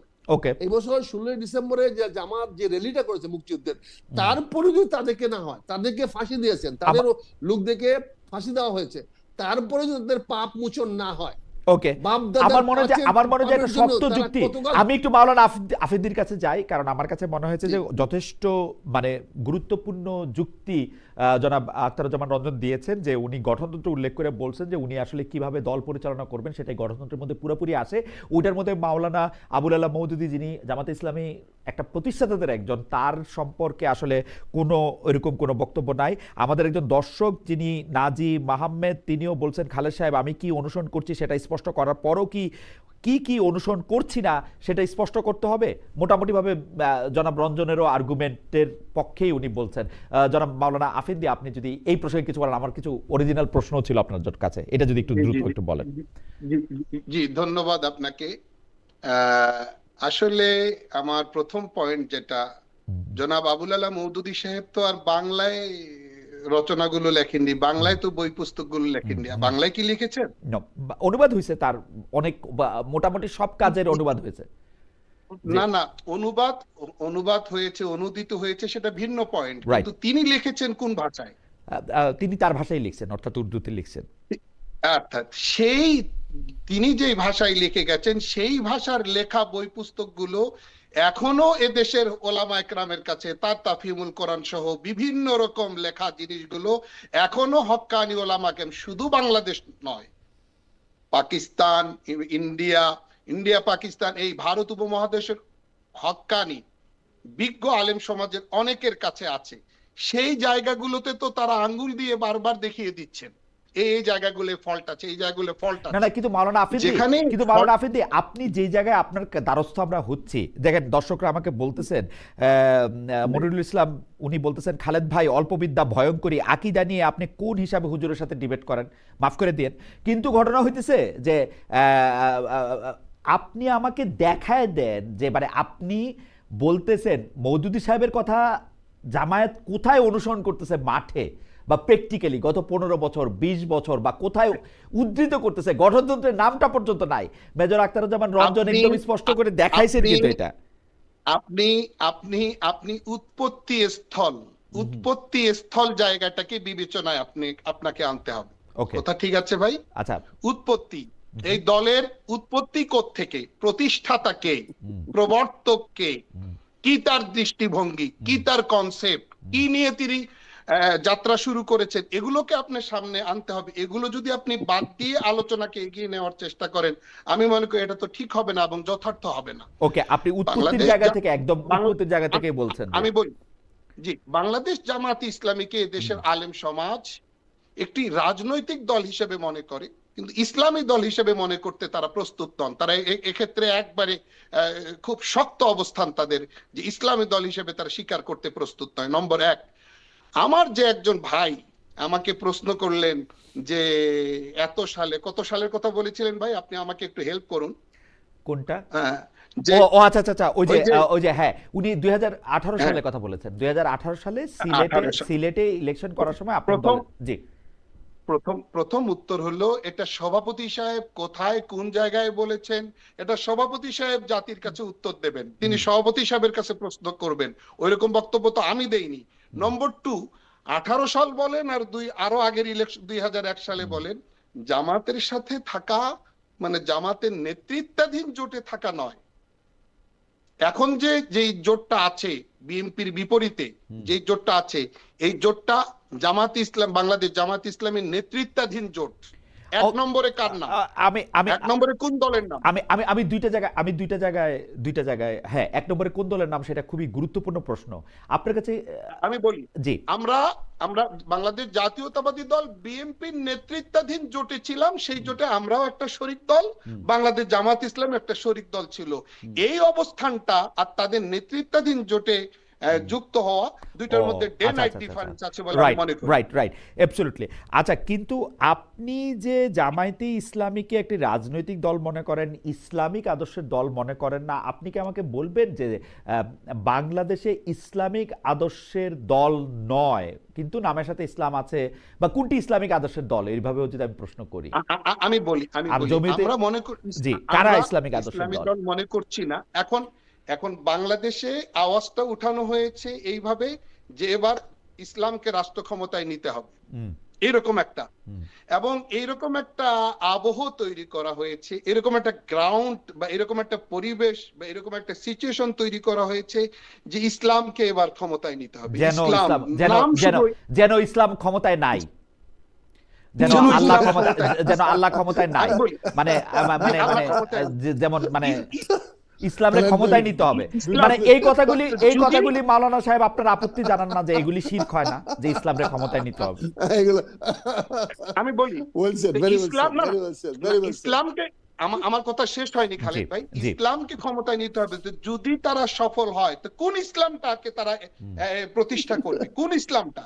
সেটা কি জনাব আবুল আলা মওদুদী সাহেবের ইসলামটা প্রতিষ্ঠিত হবে? অর্থাৎ আমরা সেই আশঙ্কায়, আমরা সেই সংখ্যাটাকে দারুণ ভাবে সামনে এনে, বিবেচনায় এনে আমাদের সিদ্ধান্ত, এই শতবর্ষী দলের যে দীর্ঘ পথ চলা, যে স্বকীয়তা মৌলিকত্ব বজায় রেখে পথ চলা, এই জায়গাটাতে আমরা শক্ত করে আমরা ওকে, অবস্থান নেওয়ার চেষ্টা করেছি। আমার মনে হয় যে বলি, আমার মনে please, জি, মাওলানা এক- আফেদি আপনি শেষ করেন, জি প্লিজ যদি শেষ করেন। এক সেকেন্ড জি এক সেকেন্ড। আমরা বরাবরই চেয়েছি, এক বাক্স ফর্মুলাকে আমরা সবসময় স্বাগত জানিয়েছি, শ্রদ্ধা দেখিয়েছি। আমরা যারা আছি বাকি দলগুলো, আমরা যদি একসঙ্গে বসতে পারতাম, এক হতে পারতাম, সেই জায়গাটাকেই আমরা সব সময় শ্রদ্ধার সঙ্গে আমরা মানে মাইনাস জামাতে ইসলামী, মাইনাস জামাতে ইসলামী, জি মাইনাস জামাত ইসলামী, মানে আমরা বলেছি। আপনার ইসলামী শাসনতন্ত্র আন্দোলনের সমস্যা নাই, চরমনায়ের দলের মধ্যে আপনার সমস্যা নাই, আকীদাগত কোনো পার্থক্য আপনি দেখেন না জমিয়তের সাথে? না না না না, আমাদের মধ্যে ওই জায়গাগুলোতে কোনো প্রবলেম ছিল না। আমরা শুরুতে এই জায়গাটাতে, কিন্তু যখন আমরা রাজনৈতিক মানে রাজনৈতিক প্রবলেমের কথা আমি বলতেছি না, রাজনৈতিক কথার মতো আমি বলতেছি না, ধর্ম বিশ্বাসে, আচরণে, পালনে আপনি কোনো প্রবলেম দেখেন না অন্য দলগুলির সঙ্গে, জমিয়তে ইসলামের সঙ্গে? না, সবাই সবগুলোই মনে করেন যে প্রায় স্কুল, আলাদা আলাদা নাম, কিন্তু শুধু সিলেবাস তো। ওকে, আপনি জামাতে ইসলামী কি শুধু আলাদা দেখতেছেন? আচ্ছা যাই হোক, আমি একটু জনাব মেজর আখতারুজ্জামান রঞ্জনের কাছে, আপনাকে অনেক ধন্যবাদ মাওলানা আফেন্দি। মোহাম্মদ মালায়ক উনি বলছেন 47, 71, 24 নাম ধরে ক্ষমা চাইছে খালেদ মহিউদ্দিন। আমির বলছেন মিথ্যা কেন বলছেন? ভাই আমির সাহেব আমাকে যখন ইন্টারভিউ দিচ্ছেন উনি তখন বলছেন 47 থেকে 24 পর্যন্ত যাবতীয় সব অপরাধের জন্য আমি ক্ষমা চাই। তো আমি তাকে প্রশ্ন করছি এর মধ্যে কি কোনো 71, এর মধ্যে কি 71 আছে? উনি বলছেন যা আছে সবই আছে। আমার কথা হলো 71 শব্দটা উচ্চারণ করে ক্ষমা চাওয়ার ক্ষেত্রে বলে, কিন্তু অনেকবার ক্ষমা চাইছি, বাংলাদেশ বিশ্বাস করি, 16 ডিসেম্বর পালন করি, কিন্তু রঞ্জন ভাই আপনারা কিন্তু ক্ষমা চাওয়ার ব্যাপারে বা এইটা বলার ব্যাপারে আবার একটা আলাদা অবস্থান বজায় রাখেন। মানে ব্যাপারটা কিরকম আমি আপনাকে বলি রঞ্জন ভাই, আমি ব্যাপারটা বলি, আপনাদের দলটা কিরকম, আপনারা টেস্ট করেন, যদি আজকে মুক্তিযুদ্ধের জায়গা থেকে অন্য জায়গার মধ্যে কিছু শক্তিশালী হয় আপনারা আরামে ওইটারে আপনারা নিয়ে নেবেন। ইসলামী দলগুলির ক্ষেত্রে যে প্রশ্ন জনাব আফেন্দি তুলেছেন সেই প্রশ্নও কিন্তু ঠিক, আপনারা টেস্ট করেন যে কোন পক্ষে আসলে বাতাস ভারী। আপনি যদি আমি তিনটা পয়েন্ট আপনাকে পরিষ্কার করতে চাই। জি, প্রথমে তো একটি পয়েন্ট হলো যে দোষের জন্য আমি ফাঁসি হয়েছে, আমি মৃত্যুদণ্ড হয়েছে, সেইটার জন্য আপনি বারবার আমাকে ইনসিস্ট করছেন ক্ষমা চাইতে, তাহলে আমার ফাঁসি ফিরিয়ে দেন। না না, আমি তো ইনসিস্ট করি না। না না রঞ্জন ভাই, আমি আপনাকে বুঝাই, আমি কিন্তু ইনসিস্ট করি না। আপনারা ক্ষমা না চান, ক্ষমা না চাই রাজনীতি করেন, ক্ষমা না চাই বাংলাদেশে ক্ষমতা আসেন, আমার কোনো প্রবলেম নাই, কিন্তু আপনারা মুখে যে বলেন আপনারা ক্ষমা চাইছেন, ইজ ইট ট্রু? না মুখে বলে, আপনারা যখন বারবার বলেন ক্ষমা চান, আমি বলি না, আমি বলি না, আপনারা আমার এই আপনারা থেকে বাদ দেন, আপনারা ক্ষমা চায়েন না, আপনারা 71 সালেও ঠিক কাজ করছেন, এখনো ঠিক কাজই করতেছেন, আমার কোনো প্রবলেম নাই। ইটস ইওর পলিটিক্স ভাই, ইটস ইওর পলিটিক্স ভাই। না আপনি ঠিক কাজ করছেন, করছেন তো, 71 সালেও ঠিক করছেন, 47 সালেও ঠিক করছেন, এখনো ঠিক করতেছেন, আমার কোনো অসুবিধা নাই তো, আই এম গুড। না না, আপনার বক্তব্য, আমরা তো সেটা বলি নাই, জি আপনারা কি বলছেন সেটা একটু বলেন তো শুনি। আমরা 71 সনে যেই অপবাদ আপনারা দিয়েছেন সেই অপবাদের জন্য আমাদের ফাঁসি হয়েছে, ফাঁসি হওয়ার পরে আপনি আমাকে বারবার ক্ষমা চাচ্ছেন, এবং আমার আমির সাহেব বলেছেন ক্ষমা আর কতবার চাইবো। ওকে, মানে এখানে কিন্তু দুইটা বক্তব্য আপনি দিতেছেন, খেয়াল করেন আপনার বুদ্ধি আমার চেয়ে বেশি। দুইটা বক্তব্য আপনি দিতেছেন, একবার বলতেছেন অপবাদ, আবার বলতেছেন ক্ষমা চাইছেন। এটা যদি অপবাদই হবে আপনি ক্ষমা চাবেন কেন? সেজন্য বলছি অপবাদ হইলে আর ক্ষমা চাইতেছেন কেন?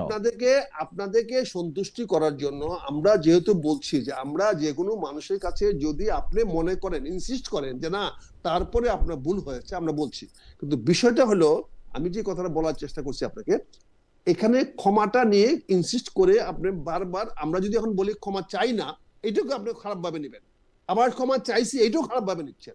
অর্থাৎ কোন বক্তব্যটাকে আপনারা ইতিবাচক ভাবে নিচ্ছেন না।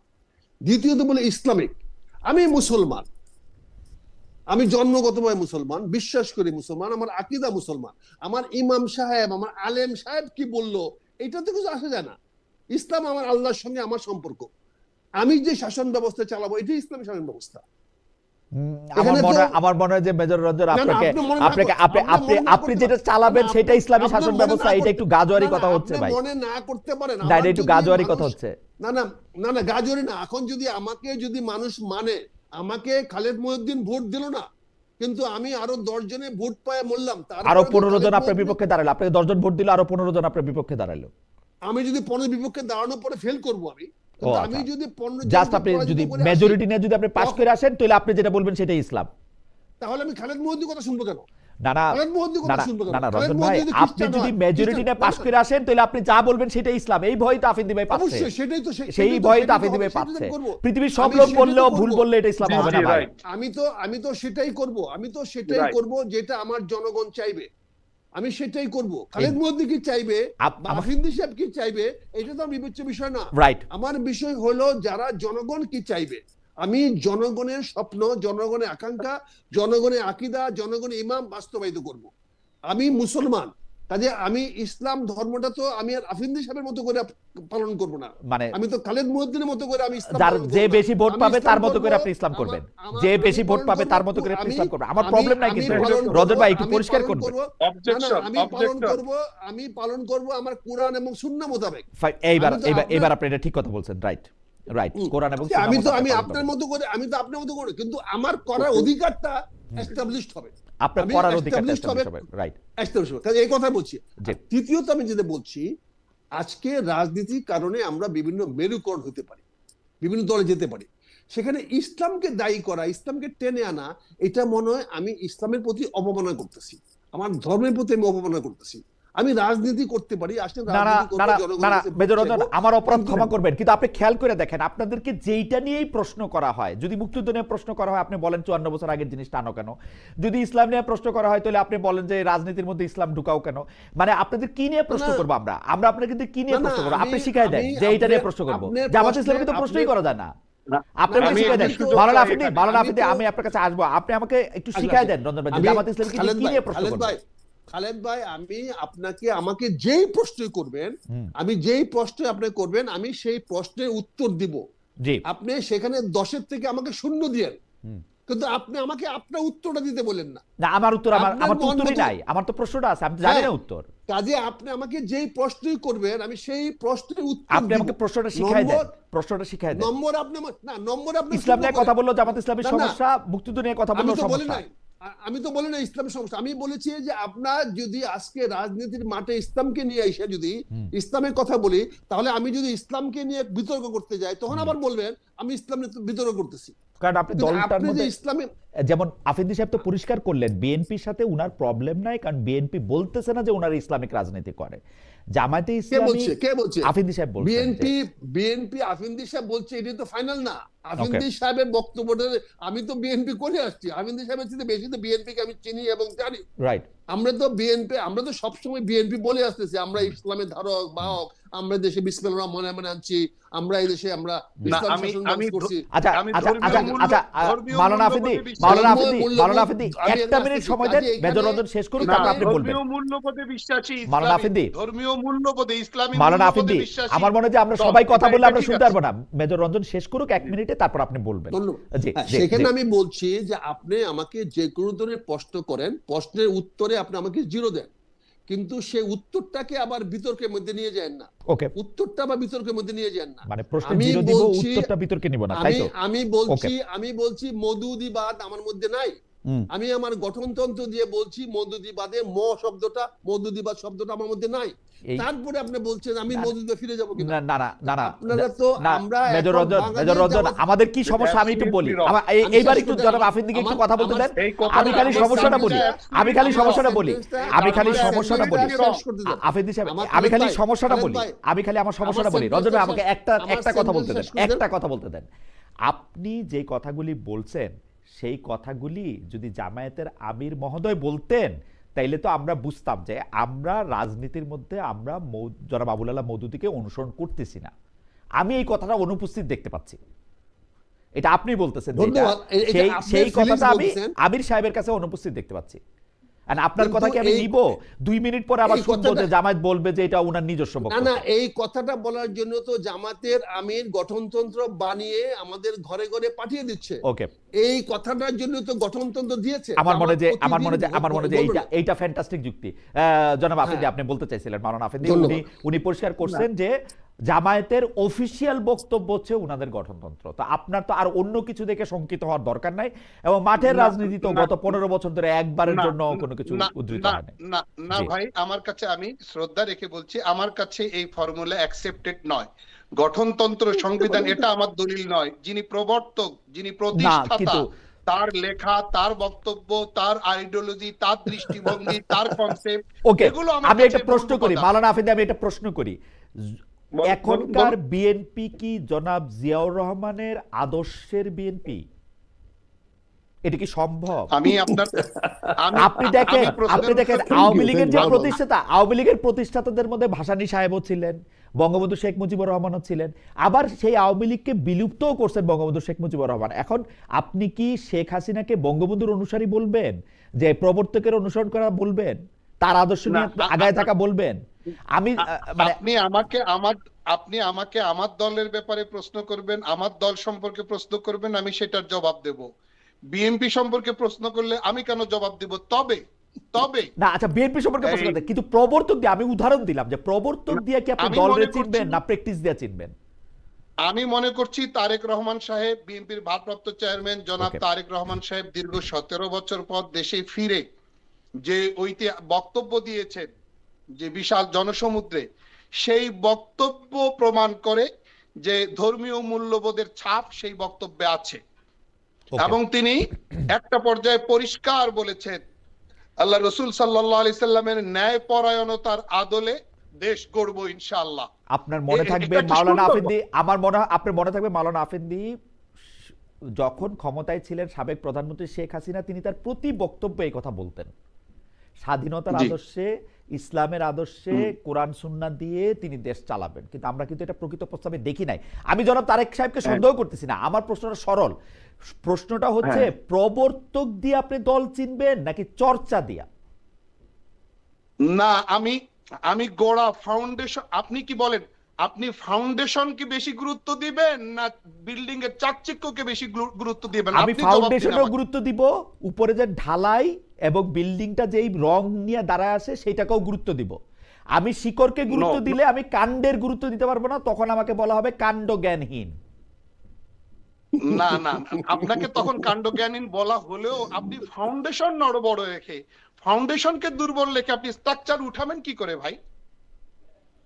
ফাউন্ডেশন তো এখানে- আগে। ওকে, খালেদ ভাই, আচ্ছা, আপনি যদি এই ব্যাপারে আপনার বক্তব্য শেষ করেন, কারণ অনেকে মানে প্রশ্ন এরকম করতেছেন। খালেদ মুহিউদ্দিন সাহেব, আসলে জামায়াতকে প্রশ্নবিদ্ধ করার জন্য একজন আলেমের সাথে ইসলামিক ব্যাপারে অজ্ঞ একজন ব্যক্তিকে বসাইছে। কিন্তু আমার পয়েন্ট হচ্ছে জনাব আফেদি, আপনি এই ব্যাপারটা যদি আমাদেরকে একটু ক্লিয়ার করেন যে আপনি আলেম, সেটা আমরা মানে আমি মেনে নিয়ে এটা বলতেছি যে এই ব্যাপারগুলি আমরা যারা সাধারণ মানুষ আছি তাদেরও তো নিশ্চয়ই আসলে বোঝার দরকার আছে। মানে না বুঝলে মানে আমরা কেমনে এটাতে অংশগ্রহণ করব। কিন্তু আমার আপনার কাছে আমার যেটা আমি মনে করি, আপনার কাছে যে আমি মনে করি খালেদ ভাই, আপনাকে ধন্যবাদ। জি, ইসলাম সম্পর্কে একটা স্বচ্ছ ধারণা সকলের থাকা উচিত। ওকে, হ্যাঁ, সেটা ইসলামের মধ্যে সেটা যতগুলো আমিও মনে দিক করি, আছে, যে সেটা আমিও মনে জি, করি। সমস্ত দিক সম্পর্কে একটা পরিপূর্ণ ধারণা থাকা উচিত।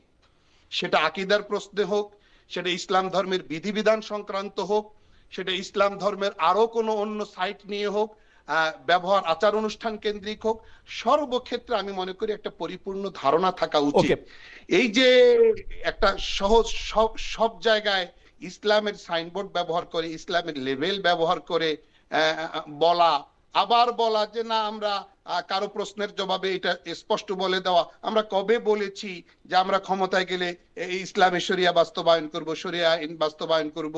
এই যে দুই রকম, এই যে দ্বিচারিতা, আমি মনে করি এগুলো ইসলামে দ্বিচারিতা থেকে দ্বিচারিতা থেকে বাইরে হয়ে আসতে বলতেছেন জসিমউদ্দিন নামে একজন দর্শক। আমি জনাব মেজর আখতারুজ্জামান রঞ্জনের কাছে যাচ্ছি। আমি প্রশ্নটা করে রাখি মাওলানা আফিন্দি, আপনাকে একটু আমি প্রশ্ন করতে চাই, যেটা আপনি পরে জবাব দিবেন, যে বিএনপিও তার জোট দলের প্রার্থী মিলে প্রায় শখানেক প্রার্থী আপনাদের জোটের বিদ্রোহী প্রার্থী। আপনার আসনে বিএনপির একটি অংশ আপনার মনোনয়ন নিয়ে আপত্তি তুলেছিল। এই অবস্থায় স্থানীয় বিএনপি নেতাকর্মীদের আপনি কিভাবে আশ্বস্ত করছেন এটা আপনার জন্য বা আপনাদের জন্য বাড়তি চ্যালেঞ্জ কিনা? এটা আপনি যেহেতু একদম ভোটের মাঠে আছেন, ভোটের মাঠ থেকে এই প্রশ্ন আপনাকে করতে হচ্ছে। আমি একটু জনাব রঞ্জনের কাছে যাচ্ছি, একটু উত্তরটা নিব। নির্বাচনী প্রশ্ন, যে নির্বাচনী প্রশ্ন একটু করবো আপনার কাছে, যে আসতেছি আমরা একটু জনাব রঞ্জনের কাছে যাই। জনাব রঞ্জন, একজন দর্শক উনি প্রশ্ন করতেছেন যে খালেদ ভাই, আপনি জামাতের যে কোনো প্রশ্ন করলে জামাতের নেতাদেরকে নিয়ে এসে করবেন, মেজর আখতারুজ্জামানকে কেন করেন? তিনি তো মাত্র সংগঠনে এসেছেন, এখনো তো ভালো করে তিনি উত্তর দিতে পারবেন না। আমি একটু ব্যাখ্যা করি ভাই। আমি মেজর আখতারুজ্জামান রঞ্জনকে জামাতের নীতি নির্ধারণের জায়গা থেকে প্রশ্ন করতেছি না, তিনি এখনো নীতি নির্ধারক নন। আমি তার আন্ডারস্ট্যান্ডিংটাই আসলে বুঝতে চাইছি, এবং আমি দেখতে চাইছি যে কোন শর্তে জামাত ইসলামের শীর্ষ নেতৃত্ব জনাব মেজর আখতারুজ্জামান রঞ্জনকে ফুল দিয়ে সাংবাদিক ডেকে তাকে বরণ করেছিল, এবং সেটার মধ্যে এটা কি আমি আমার জায়গায় একটু পরিষ্কার করলাম। জনাব রঞ্জন, আমি আপনার কাছে আমি যে প্রশ্নটা করতে চাই, যে সেই প্রশ্নটা হইল যে আপনাকে একজন বিশ্লেষক হিসাবে, কারণ জামাতে ইসলামের শীর্ষ নেতৃত্বদের মধ্যে আপনি একজন নন, কিন্তু সম্প্রতি রয়টার্স একটা সাক্ষাৎকার নিতে গিয়ে জামায়াতের আমিরকে প্রশ্ন করে জেনেছে যে তার সঙ্গে ভারতীয় একজন কূটনীতিকের বৈঠক হয়েছিল, এবং তার প্রশ্নের প্রেক্ষিতে জামায়াতের আমির বলছেন যে এই ভারতীয় কূটনীতিক এই বৈঠকটার বিষয়টা তাকে গোপন রাখতে বলছিলেন। আপনি এই জিনিসটাকে আসলে কিভাবে দেখেন? মানে ইজ ইট অল রাইট? মানে আমাকে একজন ভারতীয় কূটনীতিবিদ বলল, আমার রাজনীতিটা হচ্ছে ভারতীয় আধিপত্যবাদের বিরুদ্ধে, কিন্তু আমাকে একজন কূটনীতিবিদ আমার সাথে গোপনে দেখা করতে চাইলো, আমি তার সাথে গোপনে দেখা করলাম। কূটনীতিবিদ মানে কিন্তু উনি বর্তমান প্রধানমন্ত্রী নরেন্দ্র মোদীর সরাসরি প্রতিনিধি। দেখা করলাম, এটা আবার গোপন রাখলাম, এবং পরে রয়টার যখন আমাকে জিজ্ঞেস করলো যে আমাদের কাছে খবর আছে যে ইন্ডিয়ার একজন ডিপ্লোম্যাট আপনার সঙ্গে দেখা করে গেছে, আপনি কি সেটা স্বীকার করেন কিনা? উনি যেহেতু মিথ্যা বলেন না, সেজন্য উনি বলছেন যে হ্যাঁ এটা দেখা করছেন, আমাকে এটা গোপন রাখতে বলা ছিল। আপনি এটাকে কিভাবে দেখেন আসলে? এখানে আমি ওই প্রশ্নের জবাব দেওয়ার আগে আমি একটু ক্লিয়ারিফাই করতে চাই। আফিন্দি ভাই সুন্দর কথা বলেছেন, উনি আলেম মানুষ, ওনার সঙ্গে আমি তো আলেম বা ইসলাম কোরআন নিয়ে কথা বলতে পারবো না, এত কিছু নাই, কিন্তু আমি ওনাকে জানতে চাই প্রকৃত ইসলামটা কি, সত্য ইসলামটা কি, কি করলে আমার আকীদা ঈমান ঠিক থাকবে, এটা কিন্তু ওনাকে জানতে চাই। এখানে ওনার অনেকগুলা কথার মধ্যে আমার একটা কথা মনে হয়েছে, আমরা ছোট সময় চুটকি পড়তাম, একটা বাঘ হরিণ খাবে, হরিণকে বলছে আমি তোকে খাবো, তোর অপরাধ কি? তুই আমার পানি গুলা করছিস। বলে আমি তো তোমার নিচে আছি, আমি পানি গুলা করলাম, তুমি তোমার উপরে। তোর বাপে পানি গুলা করেছিল উপর থেকে। এখন প্রশ্ন হয়েছে জামাত ইসলামকে এখন আমরা ধরতে পারতেছি না, এখন আমরা চলে গেছি এই উপমার প্রতি আমার যথেষ্ট আপত্তি না। আছে। জনাব আফিদি আপনি আপত্তি জানাবেন, জনাব আফিদি আপনি জানাবেন, জনাব আফিদি আপনি আপত্তি জানাবেন, মাওলানা আফিদি যথেষ্ট আপত্তি, মাওলানা আফিদি আপনি আপনার আপত্তি জানাবেন, ওনাকে একটু বলতে দেন। এই জাতীয় উপমা না, আমার মনে হয় যে অবতারণা করা থেকে আমার মনে হয় যে আমি এই ক্ষেত্রে মাওলানা আফিদি সাহেবের সাথে কিছুটা একমত। আপনি সরাসরি কথায় আসেন। জি, কাজে এখন আমি এখানে আমার অপরাধ এখন না, অপরাধ আমার বাবা করে গেছিল, জি, বাবার অপরাধে এখন আমাকে শাস্তি পেতে হবে। মওদুদিকে আমরা বলছি মওদুদি নাই, মওদুদিবাদ আমরা মানছি না, মওদুদিবাদ আমাদের নাই, বাট আমরা তো মাওবাদীও পড়ি, জামাত ইসলামের ছেলেরা মাওবাদী বইও পড়ে, তাহলে কি মাওদুদিকে মানতেছি? আমরা তো আপনি রঞ্জন ভাই আপনি অনেক ভালো বিতার্কিক, আপনি হয়তো তর্ক করে জিতবেন, কিন্তু একটা স্পেসিফিক প্রশ্ন মাওলানা আফিন্দি তুলছে। আপনি যেই প্রবর্তক থেকে প্রবর্তক হয়েছেন তার থেকে যে আপনি বদলাইছেন সেইটার কোনো ব্যাখ্যা আপনার কাছে আছে কিনা? আপনি ব্যাখ্যা দিচ্ছেন যে তার নাম আর আমাদের এই গঠনতন্ত্রের মধ্যে এখন আর নাই, আমরা বাংলাদেশের নাম জামাত ইসলামের নাম পরিবর্তন করছি। যদি তাই কইরা থাকেন, আপনারা তো বক্তব্যে কত ধরনের কথা বলেন, এই ভোট দিলে আল্লাহ খুশি হবে, এখানে পাল্লায় ভোট দিলে বেহেশতে যাবে, কত রকম। এই কথাটা বলা যায় না যে আমরা আমাদের প্রবর্তক যিনি ছিলেন বা যিনি অন্যতম, যিনি এইটা দলটা করছেন, সেই দলটা যারা করছেন, আপনারা যারা ভুল বুঝতেছেন বা ভুল জানেন, আফিন্দি সাহেবরা ভুল প্রচার করে যে আমরা মওদুদিবাদ অনুসরণ করি, এটা আমরা করি না। এটা বললে অসুবিধাটা কি? আমি তো এটা বলতে কাউরে শুনি নাই। না আমি আমির বলতে সাহেবরে কোনো বলতে শুনি অসুবিধা আপনি নাই। বলছেন, না, আপনি বলছেন, কিন্তু আপনি আমি- নিজেরে জিজ্ঞেস করে আমি- দেখেন, আপনি না, জিজ্ঞেস না, করলে আপনি আমি- আমাকে গণতন্ত্র দেখাই দিবেন, কিন্তু আপনি না, আপনি আমাকে আমি বলছি যে আমি বলতে আপত্তি নাই, কিন্তু প্রশ্ন হচ্ছে আমি সবারই প্রশ্নের জবাব একজনকে দিতে পারবো না তো। আমি গণতন্ত্রে বিশ্বাস করি, জনগণ আমাকে বিশ্বাস করে, আমি গণতন্ত্রে বিশ্বাস করি। আমি প্রতিটি ব্যক্তি বা আমার রাজনৈতিক প্রতিদ্বন্দ্বীর প্রশ্নের জবাব তো আমি দিতে বাধ্য নই।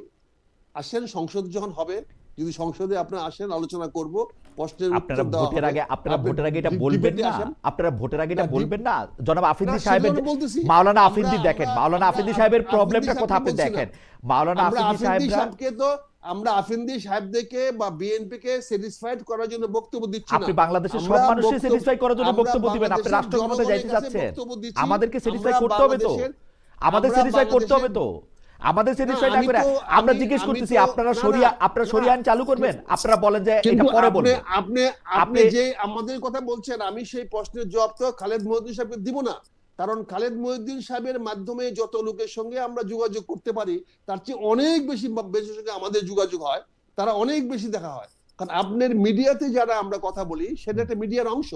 রাইট, কিন্তু এছাড়াও জনগণের সঙ্গে সংযোগ আমাদের আছে। ওকে আমরা জনগণের ভোট চাচ্ছি এবং সেখানে জনগণ ভোট দেবে। ওকে, আমরা জনগণকে কি ইহজীবনে- বলেন, জনগণকে পরিষ্কার করেন, জনগণকে পরিষ্কার করেন যে এই জনগণ ব্যাপারটা। পরিষ্কার না হলে আমাদেরকে ভোট দেবে কেন? জনগণ যদি আমরা পরিষ্কার করতে না না, না আপনি পারি, তো জনগণ আমাকে আপনি তো ভোট দেবে কেন? কথাকে আপনার মানে কি বলে অসাধারণ তীক্ষ্ণ মেধা দিয়ে আপনি তো কথাকে ঘুরাচ্ছেন। ভাই আমি আপনাকে সরাসরি একটা প্রশ্ন করতেছি, আপনারা কি জনগণকে গিয়ে এই কথা বলেন যে না আমরা আসলে আমরা- আবুল আলাহ মওদুদীকে অনুসরণ করতেছি না, আমরা ইসলামী শরিয়া পালন করব, দেশের রাষ্ট্র ক্ষমতা আইলে বা করব না, কোনো কিছু কি আপনারা পরিষ্কার করেন?